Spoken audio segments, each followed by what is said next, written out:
Yep, you can all hear me. I appreciate that. And again, this is Jay Del Vecchio, president of WITS. And I'm here for you. This is a bonus situation because I understand from some of the teachers you had some questions. And the teachers have never taken the exam. It's called that firewall that the accreditation group requires. It's a national accreditation group. We follow their standards because they are the impressive ones. So we follow that. So they have a good background idea of what's going on and so on as to where it's going to be tested and so on. But I'm here to go right into all the fun stuff to make sure you have what you need so you can fine tune your studies. So as we go along, again, everybody's unmuted, so feel free to jump in, say hello, ask a question. I love questions. That's why I'm here. Let's go into this first one here as we go forward. This is a good breakdown. You all have it in your student workbooks. You're looking to see, where do I focus my time? Where do I really fine tune it? If I have to go back and read a chapter, maybe I didn't read very well, or I kind of flew through it, or whatever the case may be, it doesn't really matter. At this point, it's just about making it right so you can feel comfortable and go in there and have a game plan, right? So these particular areas, if you need to spend more time in one or the other, some of them are really common sense kind of stuff. Like, for instance, that business of personal training, domain 7, a lot of common sense reading there. It's pretty, and our job of our lecturers and our practical folks is, even though you have required readings, they're going to cover what we know you get stuck on. What are the tough parts to understand, especially in the theoretical core knowledge, right? Nobody's going to be a brain surgeon here, but you do need to know how the body functions under the stresses of exercise. So anatomy and biomechanics come into play. So you can understand watching, seeing, doing through your class here as to how to help a client. So these areas pay special attention to and key in on where the questions are going to be in the core knowledge. Because what we have in the core knowledge is some overlap, but basically practical, it's all about performance, taking it and running with it. When you think about it, that's the first thing anybody's going to do for a job. Is going to be, not to mention your clients are going to be watching you when you do it too, but they're going to do an audition of you and ask certain things. Like, for instance, you'll see domain 4, muscular fitness. You need to know your major muscle groups. Not every nickel dime want the major muscle groups, because when they ask you, I want to see an assessment test for this, I want to see a stretch for that. If you don't know what that muscle group is, trouble city, right? So anybody have any questions on this breakdown? I think it's pretty self-explanatory. Nope. Okay, that's good. Okay, let's go on to the next one here. Everybody should have gotten a copy of this probably about 2 weeks ago. We usually wait till the end of the class to send this over to you because we don't want you getting diverted and then you're over here playing with this instead of really focusing on your basic studies first. So the lecture review part 1, the lecture review part 2, I want you to know that those particular links are with Laurie Gorman, who is one of our teachers. She has her PhD, and she goes over the retired exam that we sent you also with that, which is 110 questions. Of those 110 questions, only 100 are being graded. 10 of them are just pilot questions that we utilize for future exams down the road to see how people answer them within the norms, you know, psychometrically and everything. And that's what this is all about. That's what the accreditation is about, is psychometrically everybody getting a fair shake and doing them right. There's no trick questions, so on and so forth. So I see another question from the panel here. Let's see. We can't see your screen. Well, that's strange and sad because I thought I had set it up. I'm sorry. How about now? Can everybody see the screen? All right, there we go. Okay. Again, these review links were sent out in one email about 2 weeks ago to everybody. And those links are a review where Lori goes through each and every question with a group of students like yourselves who have already taken. The key thing here is to take that retired exam first. It kind of helps you gauge where you're strong and you're weak at, right? So when we go back to, for instance, this part, right? As far as the percentages, and you know where you're at in that particular section, where you're strong, you're weak in, the retired exam will give you some good ideas. Your past retired quizzes with the PowerPoint slides gives you an idea that you really comprehended this area versus that area. You've had more mistakes in another. So that's where you want to go back in and reread the chapter, look at your notes from your lectures with Mark or Carrie, and kind of go from there. So, but Laurie will go through each and every one of these questions with you. She will then explain those questions for you, and the questions that were asked by other fellow students are probably the same that you would ask. But basically, she helps you break down. If you haven't taken a multiple choice test in a while, there's a little bit of a pattern, a thought process behind it to isolate and eliminate and come down with at least two that you feel are the most right answers, and you go from there. If you're unfamiliar or maybe a little question mark in your head as to which one's what. But she helps you develop that thought process in this. So it's an hour and a half, part one, hour and a half, part two, well worth your time to kind of go through and get that mental part as far as how to strategize and approach these exams with them. Okay, I see there's another question in there. Let me see.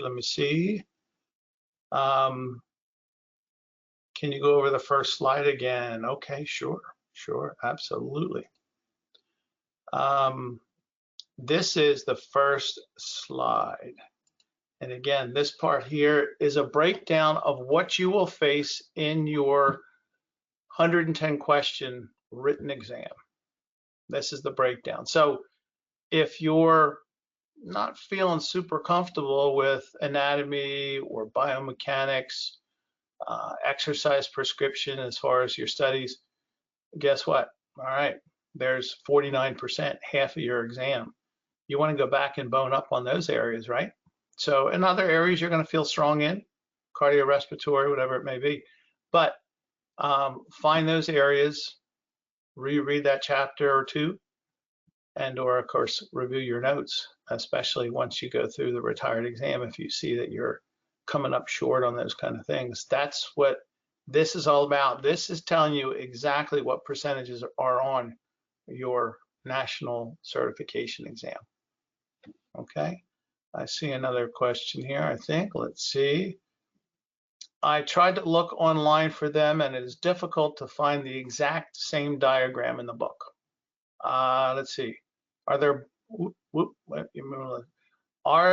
blank templates that WITS testing can share for the skeleton and muscle diagrams? Those would be in your textbook. We do not have any in the workbook. We take everything in the workbook comes from the textbook. So that's where they are. As far as you're saying right, but I mean the practice. I'm not sure what you mean by that, as far as, unless you're just talking about calling them out and things like that. Let me first just say, I suggest strongly that you, if you haven't already started a study buddy group where you guys meet and practice on each other in other days, off days, and so on. Many of the facilities we're working in, they'll let you in, if not give you a day pass or two at a much reduced rate, because they're looking to hire grads from our program. So it's certainly worth talking to them about that and come in and work on these things together. Because especially when you're talking about the communicative skills, the soft skills that they call them, when you're talking to a client, all those little things that you're learning in your labs or have learned in your labs about making eye contact, about projecting, about having a pattern of attack as to how you lay out your demonstration and go over this and breathing and so on and so forth, cueing a client. Those are habitual, and you need to make them happen for yourselves naturally, and not something you're forcing. And that just comes with repetition. I always like to say, I can teach you how to do a jump shot. We can play with it for 10 minutes now. Are you going to be the lead in this team in scoring? No, not at all. You need to go practice it, master it some more, and then you're going to climb that ladder and be very effective and efficient, right? Let's see. Mark, I see where you say I can jump in. I told them to utilize YouTube. Yeah, that's a great one, Mark. There's cartoons in regards to muscle anatomy. Those things are there on YouTube as well if you're looking for other outside resources. I think textbook is pretty good, but yeah, absolutely. With so much on the internet, why not use it and just look and request anatomy graphs of major muscle groups? Yeah, Jay. Something like that. Is that what you're saying, Mark? You can hear me okay? Yeah, I can hear you.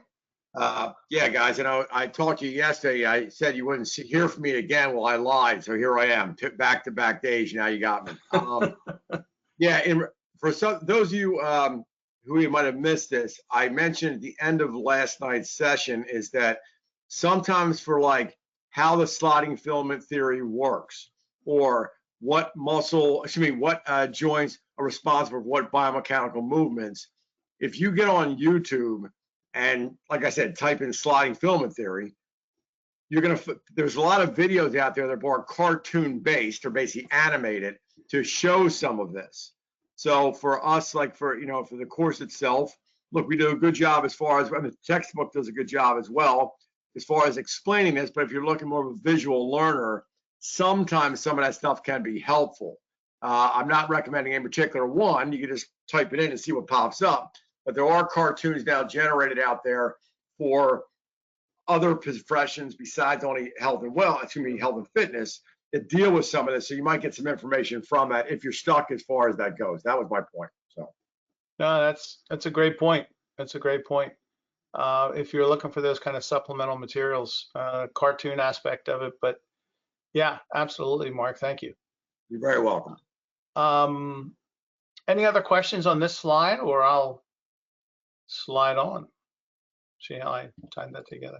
It was almost good. Again, these links, that review of those tests, learning a strategy for multiple choice, especially if it's been a while since you've been in a formalized college class in a while. Some great stuff there. That's why we share it. I'm going to go on to the practical skills if nobody has any other questions about the written exam. Nope, not that we can't go back, but just going to tackle it. Here we go. This is the breakdown for the practical skills. Now you can see the assessments, 21%, warm-up, 8%, flexibility, 39%, upper and lower body exercises, 32%. So it's a fair breakdown across the board. These are all things you've been doing in your labs or are doing if you're finishing up here in the last week or two. These things will need to be demonstrated, gone through, described, put the client into the game, cue them up on it, so on and so forth. I'm going to share some cool stuff with you here. I think that'll mean a lot to all of you as far as application. This particular YouTube thing is on our site. Certainly I can share this PowerPoint with you as well. It's a 19-20 minute video, so I'm not going to do it now because it's but it's a retired exam from 8 years ago, but it shows you the dynamic between the trainer, the mock client, things being asked for by the tester. The tester will then say, go.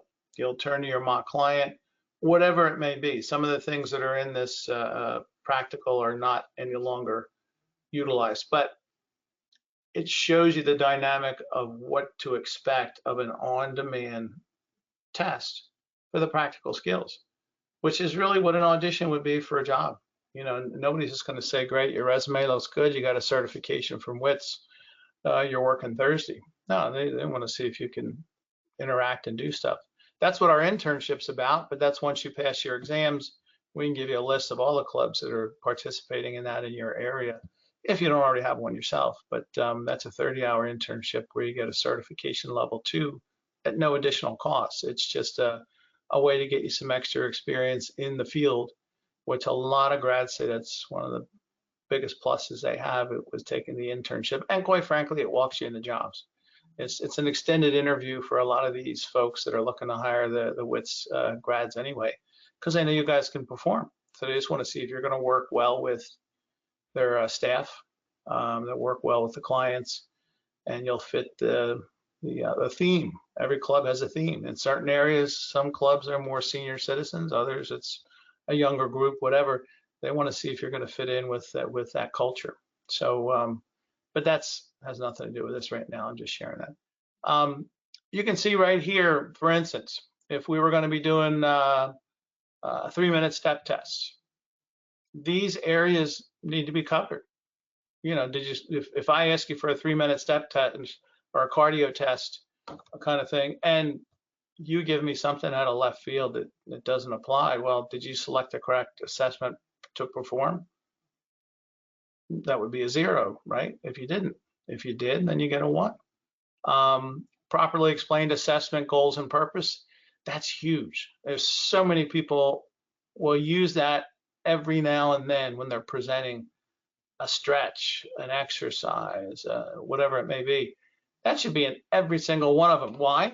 Because you want your client to buy in to why you're doing this and understand where you're going with it. Hence, goals and purpose of this particular cardio test, assessment test, whatever it is, flexibility for a hamstring stretch. You know, some people are just like, why do I got to waste my time? Like, just go bust my butt and help me lose some weight. Well, before I just throw you to the wolves, I want to have a program designed based on your abilities for upper lower body strength, cardio, flexibility, things I need to design in the program that maybe you need more of versus this other person I worked with an hour ago who's as flexible as can be. I'm going to approach that one a little bit differently versus somebody who's having all these other issues. And that's where the assessment tests come in. You know this, you've had it in the practical labs, but I'm just simply saying these categories are critical for you to make sure you work them into each and every type of thing if it applies with that particular thing. Like for instance, you know, one that's not directly here as far as that goes is breathing. You know, we'll show you in the next slide here. Oh, we got another question. Let me see what we got here. Can you share the link, please? Are you talking about the I'm not sure what you're saying here in regards to the link. As far as everything you're going to see in these slides, I'm going to share and send to you in your email. So be looking for it later this evening. It'll be sent to you if that's what you're looking for. Okay. Oh, you say that's good. Good. Okay. Let's see. I've got another one here. Why do some people have an extra week for both exams? It would have been helpful if we got an additional week. Da, da, da, da, da. Well, some of it's just scheduling conflicts. It's as simple as that. But if you notice from the original catalog listing, if you're going, usually it's the 5 weeks. In most of the sites around the country, it's 5 weeks of training, 6th week is a bye week, 7th week we test. And if there's a scheduling conflict at the college, or whatever the case may be, we do have to move it around sometimes. But it's just the way it falls. But the catalog listing had it listed that way originally, and it's just a matter of being aware that you got to be ready. For some schools have 8-week classes, but that's just what they asked for at that particular location, and that's what we're doing. So I just feel like 1 week to prepare. Yes, is with all the reading. I'm everybody's different on their study habits. Everybody's different as to when's the last time they had to read 10 chapters, you know, and obviously the sooner you got your book, the sooner you got started. I had somebody a week ago just ask where they could get the book. What do you think the chances are of that person having a good experience with the testing if they go forward? Probably not good, right? They're way behind, but it's not uncommon, unfortunately. Let's see. I appreciate that you think 8 weeks would be much better. That's up to each individual school. We just fill what they ask us to. The certification program is designed for 7 weeks, not 8 or 9, but we can accommodate. We have some schools are doing 12 weeks. They're in Toronto, if that's of interest to you. I appreciate the frustration, but if you stay like that welcome video I sent you, which was very specific on set aside 2 hours each and every day and tell your friends, your family, from 6 to 8, this is what I'm doing, this is my career choice, I need to focus, I need to read, I need to study. And only you can answer that question, whether or not you put that kind of time into it. All I can do is, I think I guided you from the beginning, how you were going to have to commit to this class and going forward. So anyway, thank you for the questions. I'm just laying them out to try to help direct. Let's go to the next one. This is the stretch essentials, right? Did you pick, if I ask you for a quad stretch for a 300-pound lady, let's just say that's your case scenario, she's 300 pounds, because you will be given a case scenario to consider as to a person's age, sex, goals, medical history, right? Just like you would, just like you've been going through class for the first week of the practicals, where they went over all those forms and how you put them together. If I say I need an assessment, or I need a stretch for this lady for the quads. Now, if you have that person standing up, 300 pounds, putting all that weight on one leg, pulling the other one back to do a quad stretch, is that the best, safest stretch to be demonstrated? Probably not. You're going to lose some points. Now, if you lay them on the ground, they do it, pull it up, boom, much safer, much better, right? So those are the kind of things you have to consider in the case scenario. There's nothing there that's radical or hidden or tricky. It's straightforward. So, but you have to consider what's in the case scenario if you want to move forward with it. Choosing the appropriate stretch for the scenario. If you stretch out a hamstring, guess what? You just flunk the whole section, because I don't care how well you do the rest of it, as far as demonstrating it, stated 10 to 30 seconds to hold it, remind the client to breathe through it, properly position the client. We don't care. You just gave me the wrong body part. I asked for quad stretch, you gave me a hamstring stretch. You just got zeros in that whole section. So it's important you know those muscle groups and can click them back, right? And that's where practicing gets it, where it's on demand. You don't feel the pressure because you've already practiced it a dozen times on your friends, your family, maybe your study buddy, right? Okay. Let's go down to the next one here, exercise essentials, okay? Again, what are we asking for? I want to see an exercise for the posterior deltoids, let's just say. Choose the exercise for the muscle group, okay? Are you going to give me, let's say you choose free weights. You'll have choices. You'll have a choice between free weights, machine, or body weight. So if you pick one, let's say on this one, you pick free weights. On the next choice, you have to pick one of the other two. We want to show and have you demonstrate that you have a comprehension of how to adjust and modify for different types of clients' needs. That would be doing what? A body weight exercise, using the machine for that muscle group, whatever that's asked of you next, and accommodating it accordingly. If you choose an appropriate exercise for the scenario, for instance, I say posterior deltoid, and if you do a deltoid where you're sitting straight up and you're doing it straight out, what are you working? Anybody want to call it out? Want a trip to Hawaii? No? Okay. Oh, there's somebody texted it in. Let's see. Side deltoids. That's pretty much it. You're working all three heads of your deltoid, just going out to the side, right? If you're leaning back more when you do something like that, you're working more the anterior. I asked for what? The posterior. So you're going to have to lean forward and do the deltoid raise, for instance, to isolate majority of it being on the posterior deltoids. So if I ask posterior deltoids and you give me a regular one, you're going to lose points. You won't get all zeros, but you're going to lose points because of that. So thinking through it as to what's being asked, and of course, selecting what you're comfortable with. The whole idea is that obviously you can't just pick all free weights throughout the whole exam. That shows us partially what you know. It doesn't show us that you can adjust with body weight using machines as alternatives, because our clients are not all machine bound, tubing bound, body weight bound. We've got to do different things, right? So, but thank you there, Nathan, for jumping in there. Now we look at proper repetition range, adjusting equipment for the client correctly. That's obviously dealing with different things like equipment, machines and things like that. Are you making those cueing, those adjustments for them? Because for one thing, for you to demonstrate it, I always like the good one is that I can demonstrate a quad on a machine, right? Quad exercise. I'm going through it. I do it. I'm 5'10", you're 6'5". So if I then put you in on it, and that could be guy or girl, 6'5", I'm not, there we go, right? I should be adjusting that machine accordingly and teaching them why they adjusted accordingly, because guess what? When you're not around, they're going to get that extra day of workout in.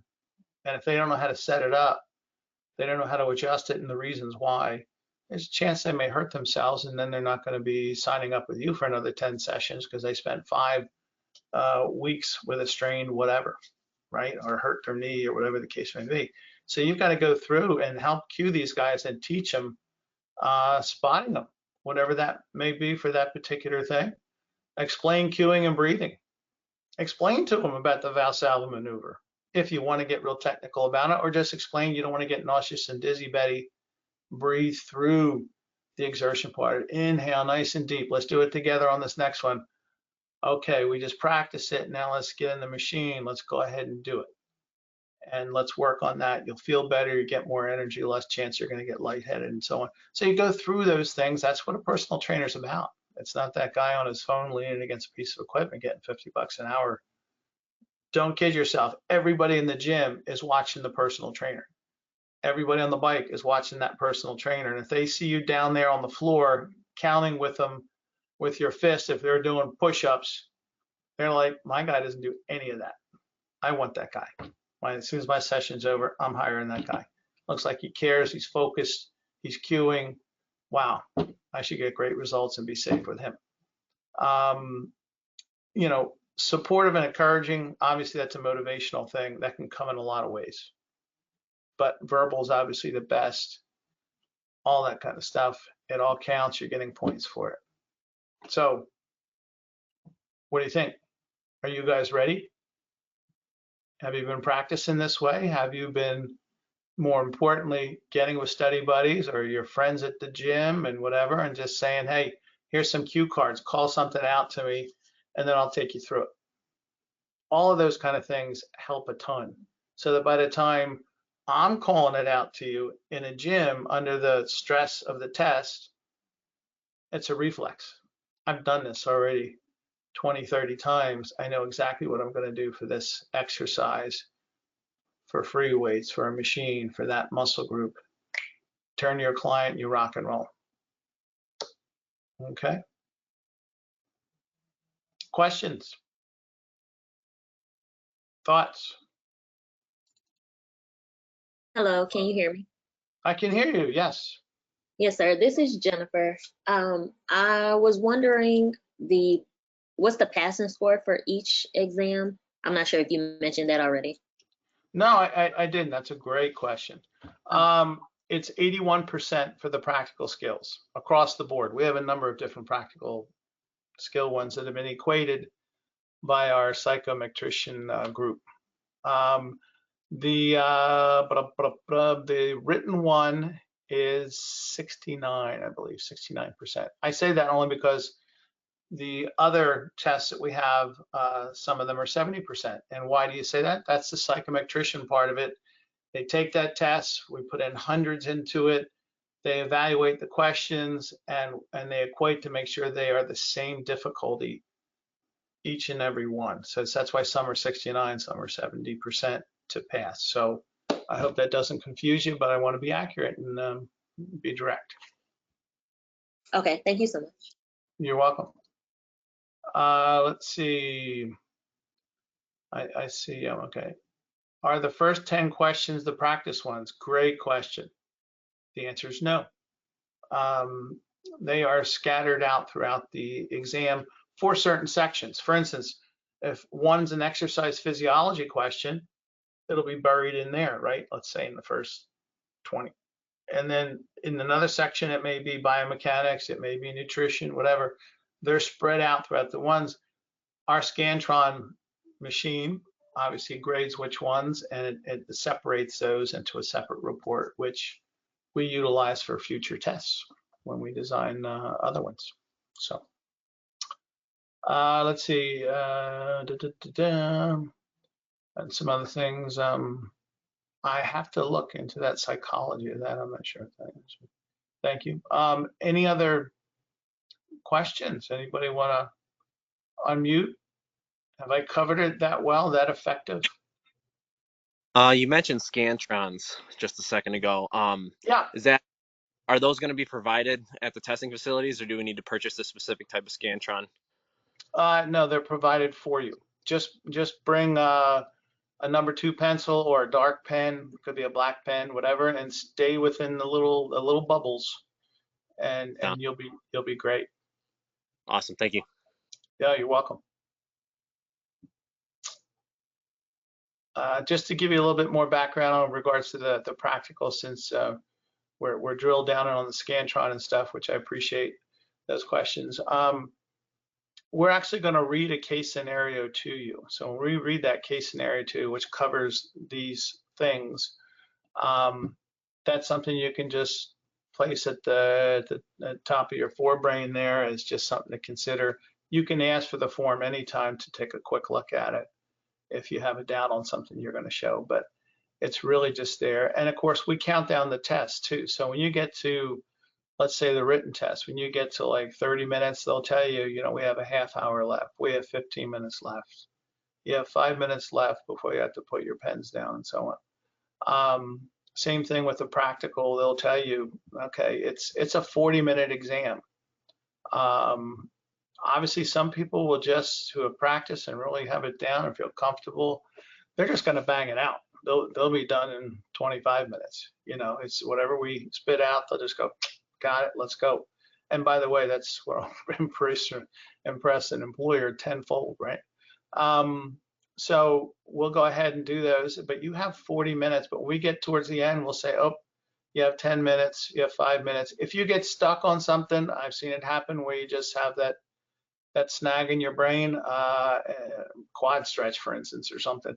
And, you know, they'll tell you, do you want to skip this part? We'll come back to it if there's enough time. And then that's your choice. And if you say, yeah. And then usually when you come back to it, you know, that's well within your brain at that point. You're going, I know what that is. All right, let's go. And you knock it out. If I fail the test, will I have to take both practical and multiple choice again? No. If you fail the written, you repeat the written. If you fail the practical, you have to retest in the practical. Hopefully, if you don't fail them both, yeah, you would have to take both. So, but no, they're separate of each other. But the one thing, it's the best thing about the program with WITS is we have the 2 exams, practical skill-wise. Nobody else does it that teaches it and then tests in it. Everybody else in the industry just does an online thing on core knowledge, and they throw a couple practical questions in there, but it's not the same. I mean, who wants an EMT who can regurgitate that stuff online? And then they're working on you or your mother, and they've never done any of these things. So it's a big difference, and employers notice and they care. Let's see, what happens if we don't finish the test within the time given? Well, we stop right then and there. So if it's 40 minutes with a practical, you're done. Hopefully, you know, it's a 6-page test with those things in it. 2 exercises for the upper body, 1 for the lower body. There's 5 stretches. That's why you see the percentage as high as it is for it. and of course the other items there. So if you happen to finish, if you killed out those other sections, then that last section probably won't cost you, right? Because you've got 19, it's 103 points total, the practical question, for instance, the practical test. So you've got plenty of extra points but let's just knock it out and finish it and grab those points, right? So, but again, the things I always see, let's see, do the majority of students pass on the first attempt? It's about a 65% pass ratio for both exams, okay? So that is really the average for the other groups that are just doing online. So, but to pass both exams, 65% is what we're carrying as well for the first time through. So, but we have some classes that knock it out of the park because they bond, they work together, they spend time together, they go over all these scenarios. Like I said, cue cards on, give me an assessment for lower back flexibility. Go, and the other two go through it and whatever, or they're the mock client and the other one takes them through it. They critique each other and they note off, you didn't say anything about this, you didn't say anything about my breathing, so once those things like breathing, goals and purpose of it, those are things that regularly get missed on a test. When I'll have somebody knock it out the first three and do goals and purpose, and then the next few don't touch it, forget it, don't do it. It's got to be part of the routine, right? Just like it would be in sports. You have a certain thing you do before you do this or you do that. So it's a habit. It's muscle memory. It's brain memory. You can do it, but you just got to practice it. You just can't touch it for 10 minutes on a Tuesday or a Thursday or a Saturday lab and then I got it. There's more to it. You got to follow those details because why?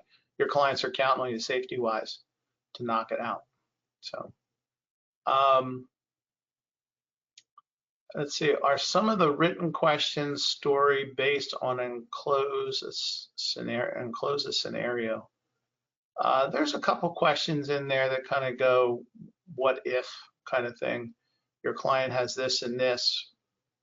Is it diabetes? Is it this? Is it that? I mean, there's a couple of those, but yeah, it's not heavily based in that at all because we have a practical skill.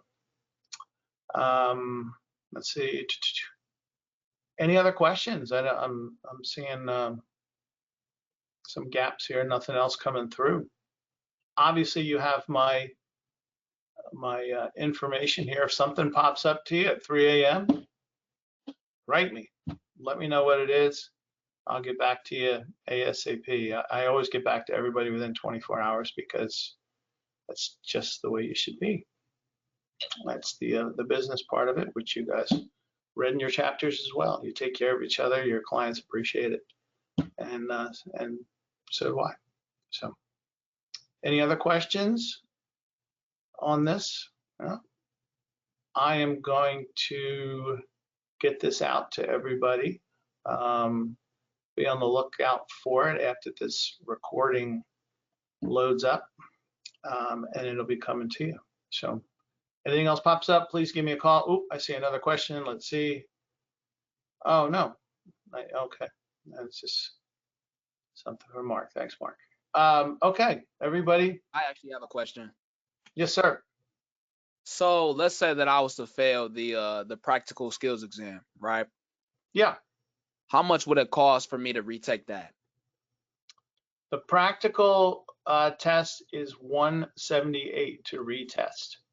All right. And what about the written? The written is $150. All right. Thank you. You're welcome. You're welcome. So let's see.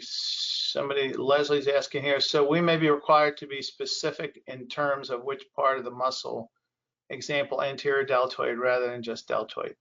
Yeah, we're not just gonna, well, there is one test where you just say, give me a deltoid exercise or something, but others will say anterior, others will say posterior, if they choose deltoids at all. Because again, they have all the major muscle groups, right? They have the pecs and the biceps, triceps, and so on, lats. So But obviously that's the one in particular that has 3 heads to it, and you can isolate them differently and accordingly. So, because you're going to have clients that have a weakness in that area. They're hunched over, they got bad, shoulder stuff like that from surgeries and things like that, and you got to help them tune up that area a little bit more, because that's what the weaknesses are showing in your assessment test. So, any other thoughts, questions? I love them. I'm ready. I know we're going a little bit past the 30 minutes, but I'm here. I got one question. Yeah. For the practical, is it one of the WITS instructors going to be like kind of be acting as like a client, or is it like one of the students that's going to be with us? Oh, that's a great question. Well, we do not allow any of the teachers to be involved in the testing. There's a bias aspect of it in regards to the accreditation world. Same thing with the students. In the old days, we used to use the students, and in this last renewal, one of the things they wanted to see eliminated was the mock client being one of your fellow students, using the rationale that, again, a bias, some may be very friendly and useful to you, and others may be a little bit unhelpful as they go through it. So we have another person that's brought in. Our thing is to have 2 testers there. So you're getting 2 grades and going through it. So you have a nice fair shake, and nobody other than you is in charge of making this thing happen. Okay, cool. That's what I just wanted to know. So I wanted to know if I was actually going to be like training a client or training an imaginary friend for the test. That's all. Yeah. Now we want to give somebody there as a sounding board for you to focus on, because that's more real life, right? So it's a great question. Thank you. Okay. Any other thoughts, questions? I do have another question. Sure. I think I heard you mention during the practical exam, you can look at something. I don't know if I misheard. You heard right, and a little bit of a gray area there. So yeah, I'm glad you asked. They're going to show you a case scenario. They're going to read it to you. They're going to allow you to look at it, so you can kind of place some of those aspects in their head. She's 72 years old and has arthritis in her knees. Well, if you go to do a leg exercise with her, is what you're giving her going to be helpful or deterrent? You have to take that into consideration, right? Although again, we're not giving any radical extremes here, but that's the only thing you get to look at, is if you want to refer back to it very quickly, realizing that obviously you got 40 minutes, so you don't want to spend a lot of time on that particular thing. But in the beginning, that's the time to read it. They're going to read it to you, and then ask any questions you have about any part of that case scenario in regards to the person's age, medical history, whatever. If you have it, that's the time. And again, like I said, they're pretty generic. There's nothing extreme there, so you can just grab it and run with it once they start asking you on-demand requests. Okay, thank you. You're welcome. Okay. Anybody else? Question? Thoughts?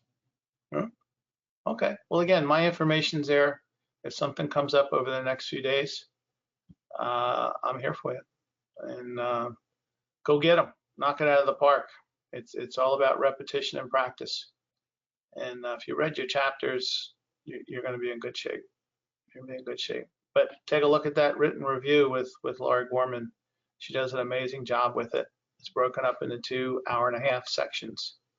It's good stuff. It's good stuff. It'll really help you get that tunnel vision as to what you need. Okay. All right. Well, everybody have a great night, and I appreciate your time. I respect your time. Be well, everybody. Thanks, Jay. Take care. Bye. Sir. Thank you. Excuse me.